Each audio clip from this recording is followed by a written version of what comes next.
Donald Trump is not even in office yet, and already he is saying that he is going to stop the chemical, physical, and emotional mutilation of America's youth. Here's my plan to stop the chemical, physical, and emotional mutilation of our youth. On day one, I will revoke Joe Biden's cruel policies on so-called gender-affirming care. Ridiculous. A process that includes giving kids puberty blockers, mutating their physical appearance, and ultimately performing surgery on minor children. Can you believe this? I will sign a new executive order instructing every federal agency to cease all programs that promote the concept of sex and gender transition at any age. I will then ask Congress to permanently stop federal taxpayer dollars from being used to promote or pay for these procedures and pass a law prohibiting child sexual mutilation in all 50 states. It'll go very quickly.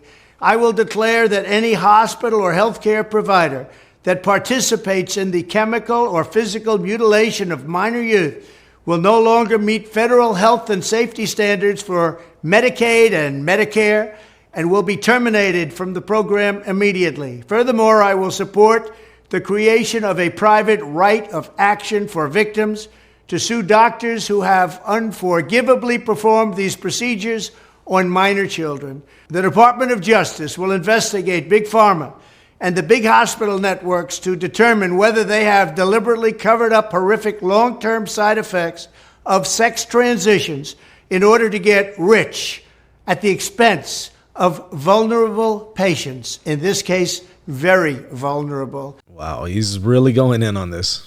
We will also investigate whether Big Pharma or others have illegally marketed hormones and puberty blockers which are in no way licensed or approved for this use.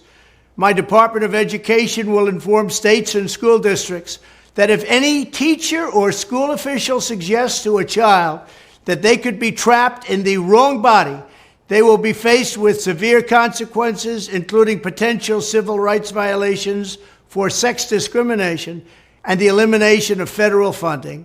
As part of our new credentialing body for teachers, we will promote positive education about the nuclear family, the roles of mothers and fathers, and celebrating rather than erasing the things that make men and women different and unique. I will ask Congress to pass a bill establishing that the only genders recognized by the United States government are male and female, and they are assigned at birth.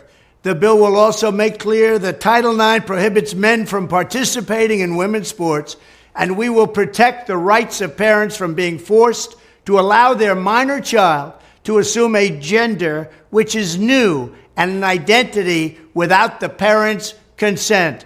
The identity will not be new, and it will not be without parental consent. No serious country should be telling its children that they were born with the wrong gender, a concept that was never heard of in all of human history. Nobody's ever heard of this, what's happening today.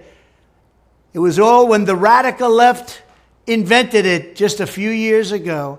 Under my leadership, this madness will end. Thank you very much. And this is just one among many things he says he's going to do as soon as he gets into office. What do you think about this news? I want to hear your reaction. Put it in the comment section. And don't forget to hit that subscribe button. Support Reason and Theology at patreon.com/Reason and Theology and get access to plenty of extra exclusive patron-only content.